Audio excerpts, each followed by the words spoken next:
Boa tarde. É um prazer estarmos aqui para discutir sobre uma questão bastante delicada no movimento espírita, que é a temática da sublimação sexual. Nós trouxemos no título a questão da homossexualidade, tendo em vista que sublimação acabou sendo uma orientação terapêutica para a maioria dos homossexuais que procuravam atendimento fraterno. E nós acabamos construindo um discurso de que o homossexual deve sublimar a sua sexualidade, sem termos um tanto mais de clareza a respeito do que é este conceito, sublimação sexual, sem entendermos que tipo de abordagem é essa e qual é a finalidade terapêutica. E nesse sentido, em não bem compreendendo a terminologia freudiana e não bem compreendendo os processos psicoterapêuticos, quando nós fazemos uma indicação de sublimação sem saber o que é sublimação, nós começamos a confundir alguns conceitos por não termos um aprofundamento na teoria freudiana e não diferenciamos o que seja sublimação, do que seja repressão sexual, do que seja formação reativa, e este processo mal orientado acaba sendo fonte de conflitos e de mais prejuízos para os sujeitos. Muito me marcou o caso de um paciente que era espírita, filho de pais espíritas de muitos anos atrás, e imaginem, nós estamos falando de 40 anos atrás. Então, se hoje já é difícil falarmos de sexualidade, homossexualidade, imaginem o que era 40 ou 50 anos atrás, vocês que são mais velhos, né? Nem era nascido nessa época, mas diz que era muito difícil naquele tempo. E então ele, por conta disso, faz um movimento de repressão e a tentativa da negação da sua própria sexualidade. E passa 15 anos, aparentemente satisfeito, porque conseguiu sublimar a sua sexualidade. E num dia, ele é tomado por uma compulsão, sai de casa desreguladamente, faz sexo com o primeiro que aparece no sinaleiro, depois com mais um outro, e neste movimento compulsivo, ele se contamina com a AIDS. E a partir disso, começa uma grande crise, porque a primeira ideia que nós construímos é de que ele não conseguiu segurar a sua sexualidade. E então ele deveria ter segurado um pouco mais, porque se ele conseguiu segurar 15 anos, na hora que ele não conseguiu segurar mais, é que deu problema. E tinha que reforçar a lógica repressiva. Mas o que nós estudamos na abordagem psicológica, buscando fundamentações científicas, é justamente o contrário. Ele só foi tomado pelo ato compulsivo, justamente por não dar espaço para a sexualidade na sua vida. E a lógica da compulsão, ela está diretamente relacionada na psicodinâmica com a lógica da repressão. E quando o sujeito impede o movimento saudável, quando impede o desenvolvimento psíquico, esta energia que não toma o seu canal regular, ela extravasa para outras áreas, como uma enchente que vai perturbando o ambiente à sua volta, e nós temos o ato compulsivo. Então, primeiro, nesta fala que eu tenho para vocês, nós queremos trazer a definição de sublimar, de reprimir e de formação reativa, para depois nós buscarmos como Freud, que é o autor do conceito na psicologia sublimação, como Freud construiu este conceito, a partir de onde ele traz, para que com isso a gente consiga construir a conclusão a respeito do que cabe enquanto sublimação no nosso dia a dia. Segundo, eu tinha mudado a letra e diminuído a fonte.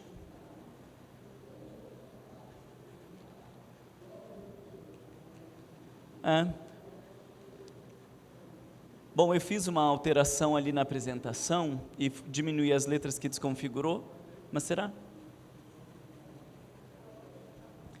Mas é que vai se perder a letra lá para baixo. Bom, reprimir é uma operação psíquica que tende a fazer desaparecer da consciência um conteúdo. Então a lógica da repressão é, eu tenho um afeto, eu tenho um desejo, eu tenho um ódio, eu tenho uma coisa que não pode fazer parte da consciência, então ela precisa ser reprimida. A maior dificuldade de nós entendermos o conceito repressão é porque o movimento de tirar da consciência não é percebido pelo ego. Então não é assim, eu estou morrendo de vontade de fazer sexo com fulano e agora eu vou reprimir este desejo. O ato de repressão, segundo Freud, ele é inconsciente. Então, quando alguém me pergunta, você está morrendo de vontade de fazer sexo com o sujeito, o que o sujeito diz? Não. Ah, mas eu vi no teu olhar. Não, eu juro que não, porque eu tiro da consciência, eu não percebo que aquele desejo fazia parte da consciência, o ego não se relaciona com ele e esse conteúdo vai direto para o inconsciente. Então por isso é tão difícil de entendermos a lógica da repressão, porque o ato de reprimir não é percebido pelo próprio sujeito. Quando eu percebo o desejo e tento fazer um movimento de tirar, e alguém me pergunta, mas você desejou, isso não é repressão, isso é mentira. Porque eu estou dizendo que sim, e minto que não. A repressão não é uma mentira, é algo que é tirado da consciência e vai para o inconsciente. Vocês compreendem isso? Vai fazendo assim com a cabeça, fazendo assim, porque mais do que passar todos os slides, eu prefiro que fique claro para vocês. Compreende o ato de repressão como algo que não é percebido pelo sujeito? Formação reativa é uma atitude ou um hábito psicológico de sentido oposto a um desejo reprimido e constituído em relação contra ele. Então eu que fiz primeiramente o movimento de repressão, agora este conteúdo do inconsciente começa a tentar se manifestar e muitas vezes nós fazemos um outro mecanismo de defesa para eliminá-lo, chamado formação reativa. Então, na maioria das vezes, os textos psicanalíticos falam da mulher, ela tem o desejo sexual. Esse desejo reprimido faz uma formação por oposição e ela agora tem um comportamento puritano. E aí quando alguém aparece com uma saia mais assanhada, com uma camisa aberta, fala, ai meu Deus, o que é isso? Olha aquilo ali, que despudorada.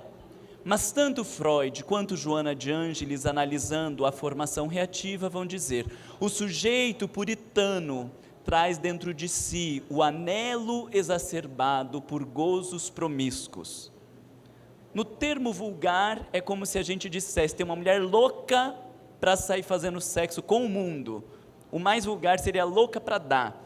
Mas daí, numa formação reativa, como aquilo é inconcebível na sua consciência, ela então tem um comportamento puritano. Mas o comportamento puritano tem apenas como intenção fazer com que ela se livre daquele desejo que ela não suporta. Olha como a gente é terrível. Adianta você chegar para a mulher puritana e dizer, eu sei que você está louca para dar? Ela manda matar você, mas não aceita, porque o movimento não é consciente. Nós estamos falando de um movimento inconsciente. Fica claro isso para vocês? Não é para você ficar pensando na tia, não é para ficar pensando na prima, não é, porque eu estou percebendo umas emanações aqui, minha tia tinha que estar aqui, meu marido, não é para você pensar a seu próprio respeito, porque o que você pode estar fazendo quando você pensa na tia é um outro movimento chamado projeção, tá? Deve ter alguma coisa ali para baixo que daí a gente não vai conseguir ler agora, mas em síntese eu trouxe para vocês a definição de formação reativa. Agora, então, nós estudamos que sublimação, pulei ali, sublimação é um ato de tornar sublime, enaltecer, engrandecer, exaltar, elevar a maior altura da dignidade, da grandeza, da honra. Então a palavra sublimar, isso é segundo a definição do dicionário, ela é muito bonita. E cabe a todos nós sublimarmos a nossa sexualidade, sublimarmos a nossa agressividade, sublimarmos as nossas relações, sublimarmos os nossos pensamentos, no sentido de caminharmos para o sublime, do enaltecer, do engrandecer, do exaltar. A religiosidade é uma proposta de sublimação. Mas quando nós falamos em termos de sexualidade, o discurso de sublimação, ele está muito mais relacionado à lógica do reprimir. Então, quando se prescreve a alguém sublimar a sua sexualidade, nós estamos dizendo, não tenha sexualidade. Porque na nossa perspectiva, falar de pênis, de vagina, de masturbação, de gozo, é uma coisa feia, é sujo. Então, se esse negócio é sujo, sublimar é não ter contato com esse negócio. Concordam ou discordam? Na perspectiva de que o sexo, de que o corpo, de que o prazer são coisas imundas, tornar sublime quer dizer se livrar destas coisas. E aí, quando começa a surgir a ideia de sublimação no movimento espírita, eu comecei a questionar algumas pessoas, mas o que você quer dizer com sublimar? Ah, sei lá, a gente vê que tem que tocar piano, pintar quadro, e aí você vê lá o sujeito pintando quadro, daqui a pouco está pintando quadro de vagina, quadro de pênis, porque está tão reprimido aquele negócio, que daqui a pouco ele é tomado por esses próprios conteúdos e não tem nada de sublimação nisso. E este movimento de reprimir, diga-se de passagem, ele gera mais compulsão, e com mais compulsão, mais culpa, e daqui a pouco o sujeito está adoecido em outras vias da ansiedade, da depressão, além do ato sexual em si.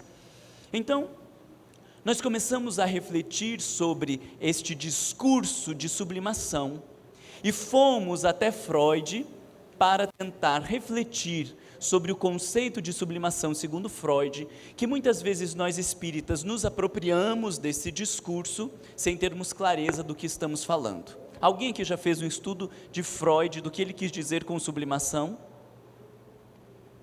A gente quase não estuda, né? Mas falar a gente fala, não é?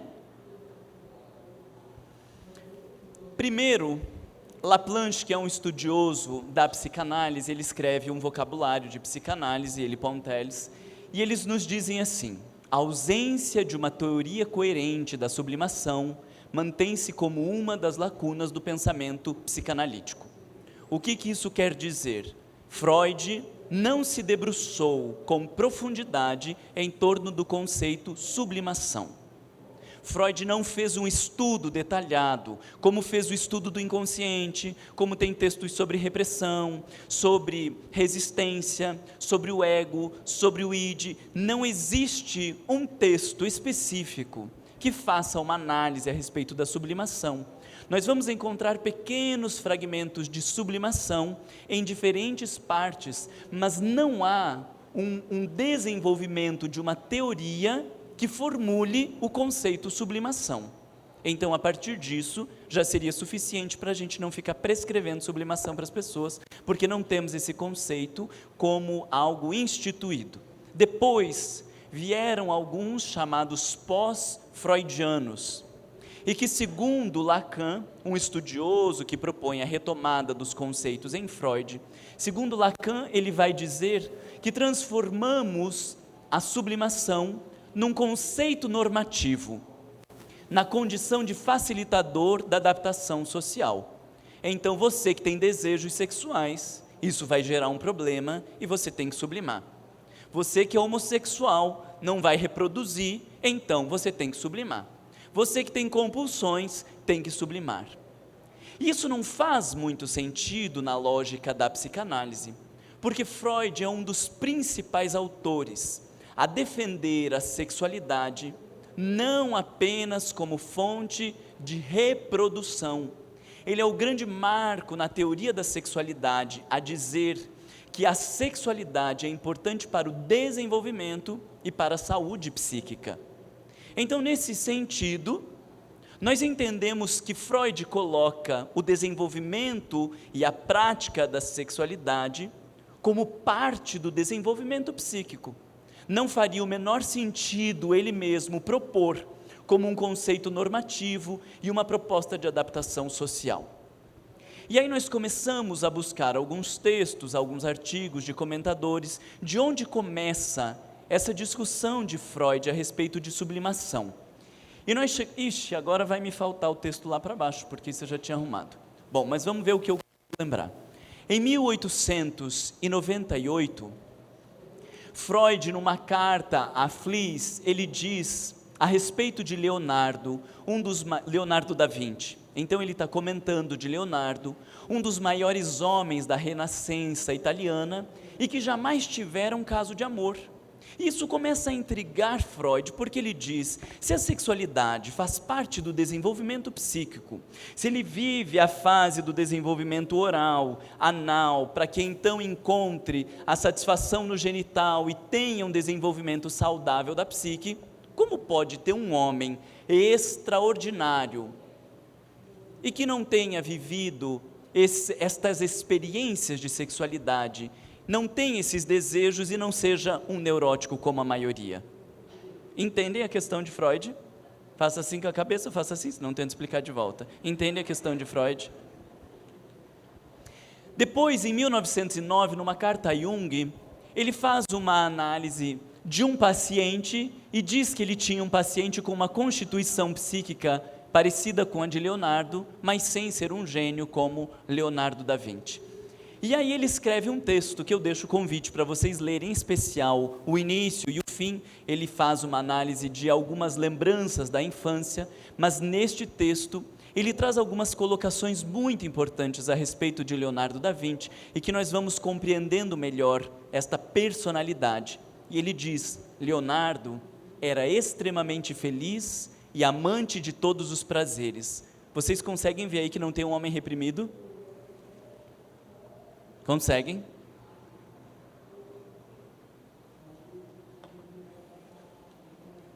Tinha o desejo insaciável de tudo compreender ao seu redor e pesquisar o segredo profundo de toda a perfeição. Ele vai descrevendo a personalidade de Leonardo da Vinci como um homem que, ao invés de amar, amava pesquisar. Leonardo da Vinci tem um momento nas artes, aonde ele pinta, mas tem outras grandes contribuições culturais, através das suas pesquisas e um favorecimento do desenvolvimento científico. E ele diz então que mais do que amar, o seu amor era pesquisar. Existe uma outra citação que está aqui para baixo, falando de alguma outra coisa bem bonita de Leonardo da Vinci, que então nós não vamos ver, porque ficou lá para baixo, que a letra ficou maior, e aí vocês veem quando vocês lerem o texto. E aqui ainda trouxe algum outro elemento importante, quando ele fala de Leonardo da Vinci, tentando compreender o que é este ato de sublimação. Porque então ele começa a dizer que Leonardo da Vinci é uma pessoa que vive um processo de sublimação, porque não traz ele a necessidade do ato sexual, e que se relaciona de uma maneira mais ampla com a humanidade, por esta via do desejo de pesquisar e de contribuir com o mundo. E ele vai nos dizer que existe uma predisposição especial, embora suas determinantes sejam ainda praticamente desconhecidas. Então ele já começa a construir a ideia de que a sublimação não é para qualquer um, que existe uma predisposição especial. E quais são os elementos que compõem essa predisposição? Não sabemos, mas que tem. Olha que interessante. Então isso já começa a nos ajudar a pensar que você só deveria sugerir a sublimação sexual para pessoas que tenham a predisposição especial. E você sabe como que você averigua se a pessoa tem a predisposição especial? Então, não sugere. Não faz sentido? Dentro da lógica da predisposição especial, ele vai dizer que estas pessoas do traço da sublimação, elas são um tipo mais raro e mais perfeito. E aqui eu vejo que danação para nós quando somos egóicos, de querer sublimar, porque olha que coisa linda se consegue sublimar.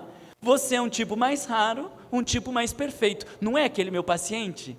15 anos se sentindo raro e perfeito, e termina fazendo sexo no sinaleiro e morrendo de AIDS. Porque no desejo do sujeito ser algo que não está à sua altura, ele é jogado pelo seu inconsciente ao mais baixo do que poderia estar. Mas não porque o inconsciente seja perverso, apenas porque o inconsciente está fazendo um movimento de equilíbrio entre uma altura desmedida que exige uma descida na mesma proporção.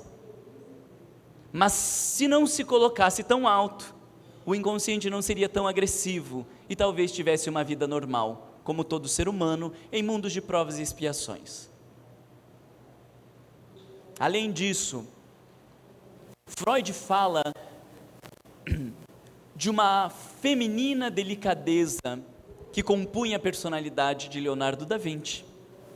E dizia que nesse tipo de personalidade não há uma preocupação com temas sexuais. Então não é assim, eu estou morrendo de tesão e alguém me diz, vai pintar quadro, vai tocar piano, vai sair correndo, que esse negócio passa. Nós estamos falando de uma predisposição especial, de um sujeito delicado, raro, que não tem preocupações com a área da sexualidade, mas que não está vivendo um movimento de repressão, nem uma formação reativa, porque a puritana parece que não tem interesse na sexualidade, e se falar, você quer fazer sexo? O que ela vai dizer? Não. E nós estamos criando um discurso bonito no movimento espírita da mulherada, entre 40, 50, dizendo, graças a Deus, eu não preciso mais desse negócio. Já passou essa fase, como se fosse bonito não precisar do sexo, mal compreendendo o ato repressivo. E esta mulher que se permite ao prazer do sexo, ela se torna mais sádica ou masoquista, numa forma de substituição do seu prazer, que continua ainda encharcada das energias, só que agora sem consciência do que lhe move. Bonito negócio, né? Eu queria que vocês olhassem a cara de decepção de vocês aqui da frente. Eu acho que tem umas 60% aqui da mulherada já dizendo, meu Deus, eu achei que estava tão bom não precisar mais de sexo. Homens, ainda descrevendo Leonardo da Vinci, homens cujas necessidades e atividades sexuais eram excepcionalmente reduzidas, como se uma aspiração mais elevada houvesse os colocado acima das necessidades animais comuns da humanidade. E vocês entendem que difícil, porque ao me deparar com a minha sexualidade, eu preciso me reconhecer como um ser humano comum. E este sujeito atrapalhado no processo de auto-amor e de reconhecimento das suas necessidades, acaba sumindo o discurso da sublimação e se perdendo então depois de algum tempo na compulsão.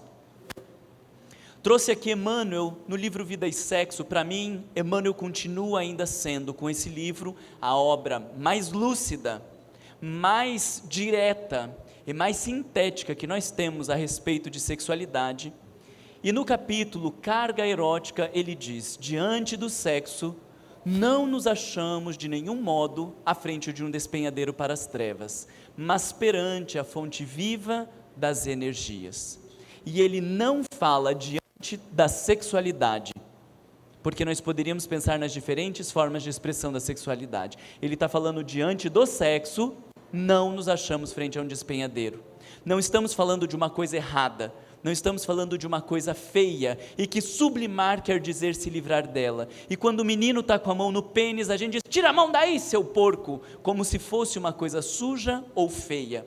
E poucos de nós somos capazes de dizer para o filho, meu filho, quando você quiser colocar a mão no seu pênis, minha filha, quando quiser colocar a mão na sua vagina, isso é um ato de muita intimidade. Então é melhor que você faça isso no banheiro, que você faça no seu quarto, quando você estiver sozinha, mas não na frente dos outros. Mas não porque é feio, porque é íntimo, e em sendo íntimo exige uma maior preservação.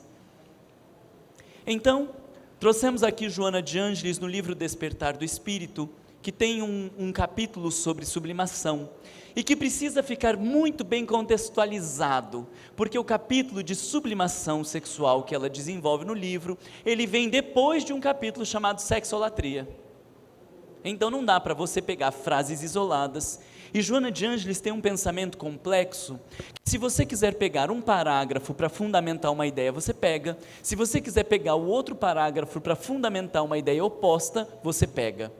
Porque como um livro que traz uma abordagem filosófica e psicológica, você não pode pegar parágrafos, você precisa compreender o item dentro de um capítulo, o capítulo dentro, numa ordem de capítulos, e todos esses capítulos compondo uma obra. E quando nós fazemos essa leitura de um todo, nós entendemos melhor a concepção que ela traz quando ela fala de sublimação sexual.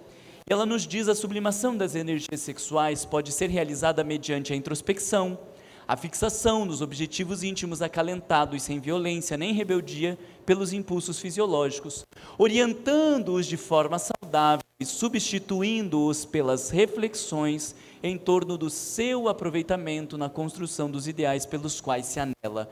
Porque no capítulo da sexolatria, ela está nos mostrando o sexo vulgar, que não é utilizado de modo saudável, de uma postura adoecida, aonde o sexo vem para preencher os nossos buracos. E nesse sentido, é importante que o sujeito não haja de modo rebelde em relação aos seus impulsos, e que vá substituindo esse sexo adoecido, estes impulsos desregulados, por reflexões em torno do seu aproveitamento na construção de ideais pelos quais anela.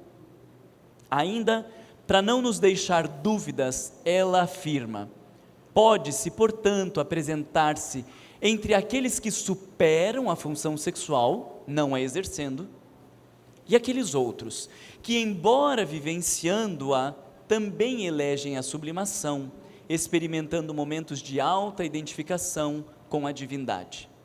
Esse texto nos deixa claro que sublimação fala da postura sublime, mas não da sublimação como a ideia de não viver o ato sexual, porque você pode viver a sublimação entre aqueles que superam a função sexual, a exemplo de Leonardo da Vinci, que não precisava gastar energia com isso, porque sua energia estava investida em outras coisas.